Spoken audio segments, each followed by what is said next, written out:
Astrology simplified by Chaure में आपका स्वागत है। आज हम जो श्रृंखला शुरू की है, कुंडली में धन योग के बारे में, तो इसकी जानकारी हम प्लेलिस्ट के रूप में आपको हमारी channel astrology simplified by Chaure पे उपलब्ध मिलेगी।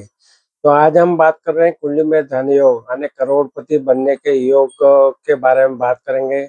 ये जो योग बनता है कई ग्रहों की स्थिति और उनके आपसी संबंध पर निर्भर करता है।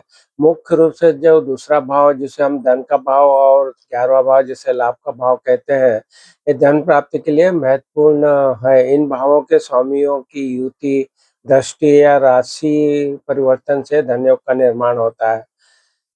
इसके अतिरिक्त जो लग्नेश है, लग्न का जो स्वामी कहलाता है और धनेश है, दूसरे भाव का स्वामी है कि युति की या दृष्टि भी धन योग का संकेत देती है। तो विभिन्न धन योगों के बारे में आज हम बात कर लेते हैं कि सूर्य, मंगल और गुरु का जो योग है, इससे किस तरह से धन योग बनता है, इसके बारे में चर्चा करेंगे। सूर्य अगर 5वें भाव में है, मंगल 4थे भाव में है और गुरु 11वें भाव में हो, तो व्यक्ति को धनवान बनाता है। खासकर भूमि संबंधी जो कार्य है उसके लिए ये बहुत अच्छा योग माना जाता है।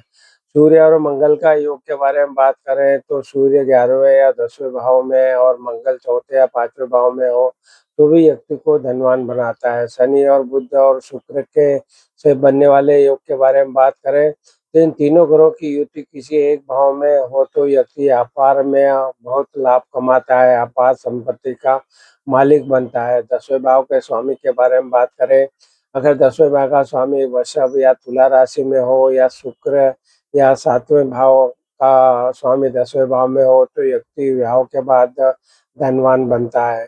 शनि की स्थिति के बारे में बात करें तो शनि का तुला, मकर, कुंभ राशि में होना भी धनवान योग बनाता है। शेयर बाजार और लॉटरी के बारे में बात करें, 7वें भाव में मंगल और शनि हो और 11वें भाव में शनि और मंगल या राहु हो तो व्यक्ति शेयर बाजार, लॉटरी आदि से अचानक धन प्राप्त करता है।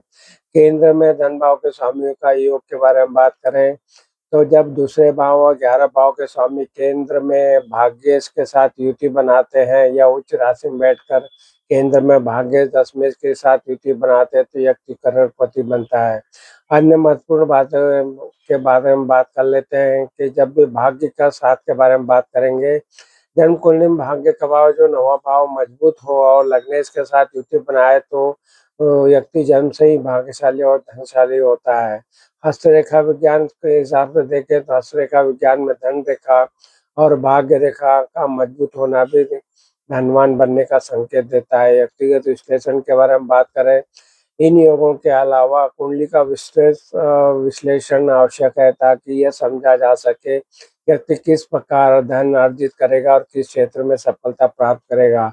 तो आज जो हमने चर्चा करने की कोशिश की है कि जो कुंडली में करोड़पति योग या धन योग को कैसे देख सकते हैं, तो इसके बारे में हमने जानने का प्रयत्न किया। आपको जैसा पता है कि दूसरा भाव धन भाव कहलाता है और 11वां भाव लाभ भाव कहलाता है। इनका जो आपसी संबंध होता है वो युति के द्वारा, दृष्टि के द्वारा या राशि परिवर्तन से ये विशेष धन योग बनाता है और इसके कारण आप व्यक्ति को धन की कोई कमी नहीं रहती है। विभिन्न योगों के बारे में हमने बताया, सूर्य, मंगल और गुरु के योग से बनने वाला योग, फिर सूर्य और मंगल का योग, शनि, बुध और शुक्र का योग, ये जो भी बनते योग हैं, ये आपको व्यापार आदि के लिए भी अच्छे योग बनाते हैं। 10वें भाव के स्वामी से भी जो योग बनते हैं, शनि की स्थिति के अनुसार भी योग बनता है। शेयर बाजार और लॉटरी से भी बनते हैं योग। 7वें भाव में अगर मंगल या शनि हो और 11वें भाव में शनि, मंगल या राहु हो, व्यक्ति को शेयर बाजार, लॉटरी आदि से भी जो अचानक धन की प्राप्ति होती है वो वाले योग बनते हैं।